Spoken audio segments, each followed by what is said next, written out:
Vlog number 8, and the second one here from Los Angeles. Definitely was an interesting day yesterday on part 1 of this vlog, when I had a chance to not only play some poker, but to go to a Giants-Angels game. Big Giants fan, obviously, as you know. And it was good to see the Giants get a win, but definitely did not expect to see history.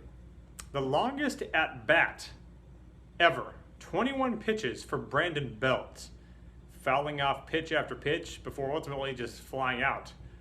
But I remember when it was going on, I turned to my buddy and I said, this at bat is still going on. We were just talking about poker actually and some hands, and that at bat just persisted. It was like a 15-minute ordeal for the Giants first baseman. Speaking of ordeals, it's definitely been a rough trip for me poker-wise so far, but have a full day set for today. Plenty of time available to play, so gonna try and make the most of that. Let's get to it now.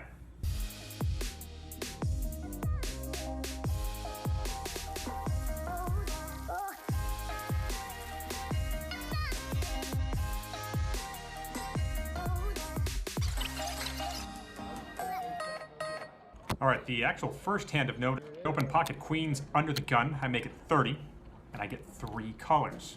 30. The flop does not come very favorable. Comes ace, king, 10 with 2 spades. It gets checked to me, and I check it through. Turn comes a total brick, and it gets checked through yet again.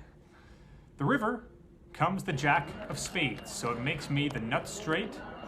I have a blocker to anybody else having the same straight, but it does bring through to a flush out there. I didn't think anyone can have a flush here too often. I think the way these guys were firing chips into the pot, I think if they had flush draws on that flop, they would have bet it. When I didn't bet on the flop, they would have bet the turn. So I'm somewhat surprised to see a guy in the blind lead out for $30 into a pot of 120. The question is not, can I fold here? The question is simply, can I raise? And I decided ultimately not to. I think normally in the game I play in it more often, and I'd have a better understanding of that. But in this case, I wasn't quite sure, so I decided not to raise and actually hope someone else might overcall with 2 pair. That doesn't happen, but the guy shows the 8-4 of spades. Premium hands here in this game. 8-4 takes it down. Thankfully, I did not raise, so I lost the minimum with pocket queens in that hand. All right, this next hand here, I am in early position with pocket aces. I make it 25. The button, who is very aggressive and betting a lot of boards, he calls, and the big blind calls. So 3 ways to a flop with 75 in the pot of ace, queen, 9. My opponent in the big blind checks, and this guy in the button has been betting a lot of flops, been very aggressive. So I am looking to check raise here. But ends up getting checked through, and the turn comes a jack. The blind checks, and I bet out now for 50. The button, this aggressive player that I'm telling you about, now raises. He makes it 200. The blind actually thinks about it for a while, finally decides on a call. So I'm obviously not folding. With the possible straight out there, I decide not to re-raise here. I opt for just a call. So 600 goes into the pot on the turn. And we go to the river. I'm hoping to see the board pair just in case I'm beaten this spot. It doesn't. River comes a brick, the biggest brick in the deck, an offsuit deuce, and blind checks. I am somewhat worried the button here has a straight, the way he raised me on the turn, and with 2 players in the hand and the blind having called that raise basically cold. I'm a little worried here, and I also think the button doesn't even have to have a hand the way he's been playing. So I check it over to him, and he bets 500. And here's the weird part of the hand. The blind insta-calls. So now I'm at a loss. I didn't feel that great about it to start. Now I'm really not feeling that great about it at all.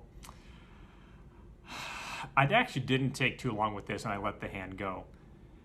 The amazing thing about this hand is that ultimately the blind did have the straight. He had the 10-8 offsuit. Guys are just throwing money in these spots with anything. He had the 10-8 offsuit. He wins. But the guy in the button, who I was trying to get to bet the flop on an ace-queen-9 flop, he had ace-queen. So he slow played it to trap, which ultimately I did too, admittedly. But I cannot believe he didn't bet that flop. If he had, I almost certainly take all of his money or double up through him.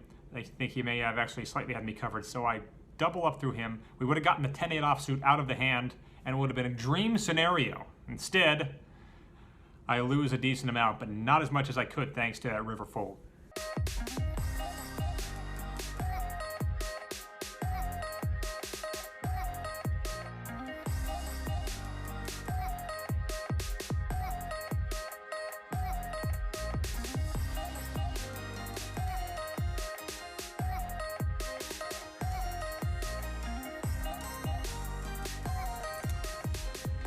All right, guys, back here upstairs at the Commerce after a long day of grinding. Started at about 8 a.m. and played till about 7 o'clock at night. You heard about the first few hands that took place over that session. Let's talk about the hands from the second half of today's action here at Commerce. The first hand was actually a limped pot. I'm in the small blind with Queen Jack off suit.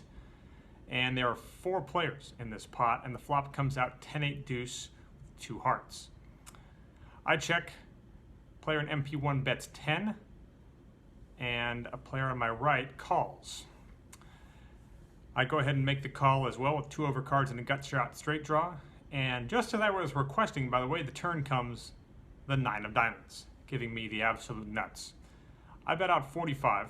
Player in MP1 calls, and it is back over to the button, who makes it 200.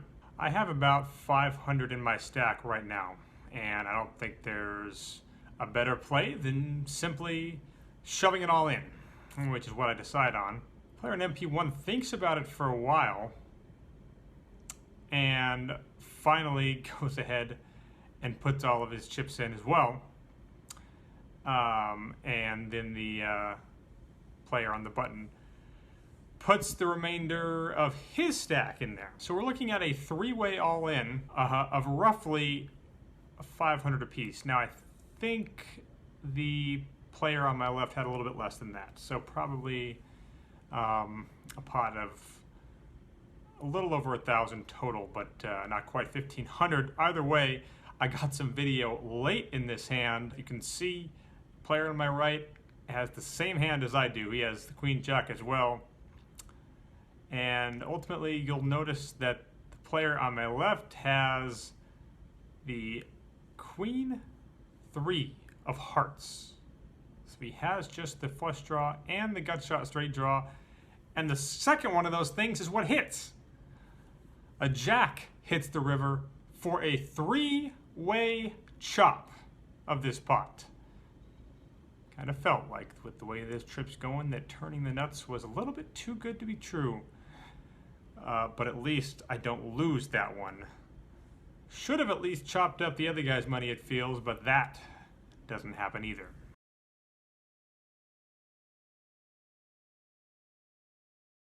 Next hand, I'm under the gun +1 with pocket 8s. I make it 25. 25. End up getting 2 callers, so we see a flop 3 ways with $75 in the pot. And the flop comes out 5 of spades, 6 of spades, Jack of clubs. Not a great flop for me, but I decided to bet it anyway. I bet 30, and both players call. So we got $165 in the pot going to the turn, and it comes the Queen of spades, bringing in front door spades. I check this one, and it ends up getting checked around. The river comes the 8 of hearts, giving me a set of 8s. The small blind bets out into me $75. Now the question just comes, do I raise here or not? There is no action on the turn, which makes it a lot less likely that he has front door spades. And when you look at the possible straight draws he could have here, I mean, it's certainly possible that he could have a few of those combinations of hands, but it also feels likely that he could just have a queen in this spot, or he could have queen jack, or a number of other pairs here. So I think it's a pretty decent spot to put in a small raise. And that's ultimately what I decide on doing. I make a min raise, in fact, to 150. And I do that, and he actually starts kind of whining and hemming and hawing a little bit. At that point, I assume that I have him until he calls, and I show a set, and he says, no good. And he's got the 7-9. So another set bites the dust for me here in Los Angeles. Next hand, I'm in middle position with jacks, and I make it 20. It folds around to the small blind, who makes it 100. Haven't really played with him much. I actually got the sense that he was a pretty decent player, but didn't have a lot of information to work with.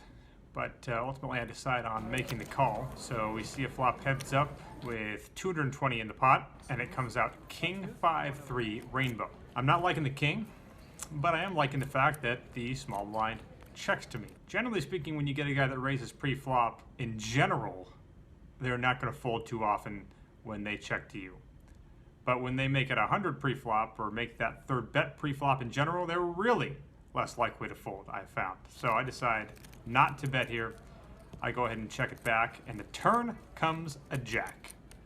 So I hit second set. Now I'm hoping that the small blind bets. He doesn't. He checks it over to me. Wasn't quite sure how much to bet here. If he has a pocket pair under the king, seems like I shouldn't bet all that much. If I think there's any chance that he actually could have a king here, then obviously I should bet quite a bit more. I was thinking he probably had a hand like pocket 8s or pocket 9s, and I didn't think he was going to call a huge bet, so I go ahead and bet 80. And sure enough, he doesn't take too much time with it, and he calls. The river comes a 10. He was calling it pocket 10s. Now he's made a set as well, but I found that to be significantly less likely when he checked to me once again. So again, it calls into the question of sizing. I did not want to bet too much. I didn't think he had too many huge hands in his range here after the line that he's taken after the flop. I bet 125. He thinks about it for only a minute, and he calls, and my set is good. I didn't get a look at what he had, so after losing with a couple of sets, that one goes our way. And this next hand I don't have video of, but it will probably be the hand that really ultimately defines this entire trip for me. It really is indicative of how this trip went. When we get a limp under the gun, and I'm in the cutoff with pocket 10s. The game's really good at this point. There's a lot of action. I go ahead and make it 40. We ultimately get 2 calls, including that under the gun limper. The flop comes out king 10-6 rainbow. I'm first to act in this spot. The under the gun checks, and I bet 50. I found that betting small here tends to not be a bad play in general. If I'm up against ace-king, yes, I can bet quite a bit more, but I think it's going to really open up the range of all the hands that I'm going to be called with, trying to get action here on middle set. So I make the small bet of 50, and the button folds, but the player who limped under the gun calls. Turn comes a 9. I bet still pretty small. I'm going to try to keep him in this hand with quite a bit of holding, so I bet 85. And now he check raises me to 240. This is a guy who I have not played with. Looks like one of these European types.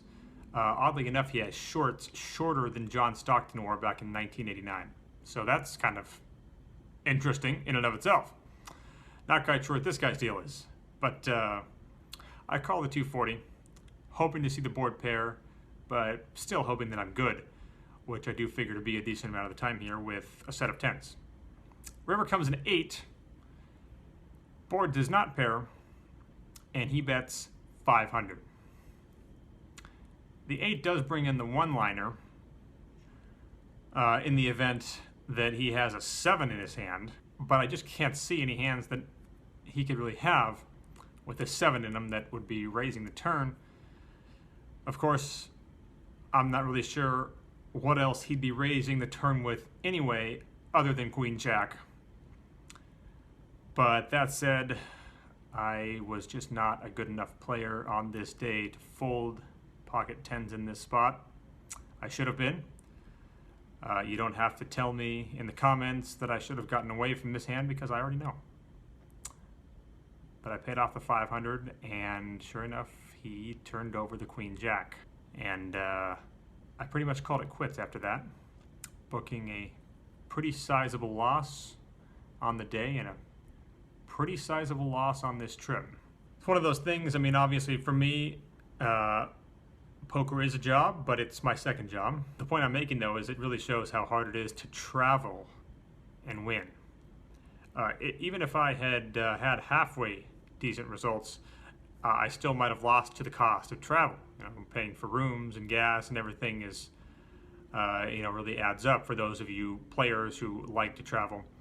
I did this as a vacation. I wanted to go to the Giants game, and I've been wanting to come back to LA and play, and I wanted to shoot this vlog here in LA and a number of different things. So, and I got to get out of Reno every now and again because I have vacation time and things like that. So it's a little bit different for me because I do have a job. But I do think of some of you who just play for a living and how tough it's got to be when you want to include travel and you run really bad. Then you gotta factor in all these other expenses as well. So probably the worst trip that I've ever had. Now, most of my trips are to Vegas, not to Los Angeles, but in terms of poker results, the worst trip I've ever had. But that's going to happen. I mean, you saw, lost with that set of aces, lost with that set of 8s, lost with that set of 10s. Made a better hand with pocket queens and had that cracked. So it's just hard to win when you run like that. I'm not complaining, and I want to be that guy who just says, oh, woe is me, I run terribly. I've actually run pretty good this year overall. I'm not going to lie about that. Most of that came before the vlog, but have run pretty good. But man, if I run bad with sets of late, that's for sure. So a tumultuous day here at the Commerce for me, heading back to Reno tomorrow.